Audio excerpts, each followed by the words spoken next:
What's up guys, it's Fonte here again. Huawei has rolled out a new software update for its flagship Mate 20 Pro smartphone that brings the Google's latest security patch for Android. The update carries build number .198 and is about 340 megabytes in size.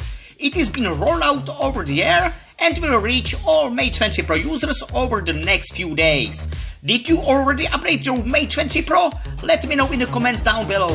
Thanks for watching guys, and as always, I'll catch you in the next one.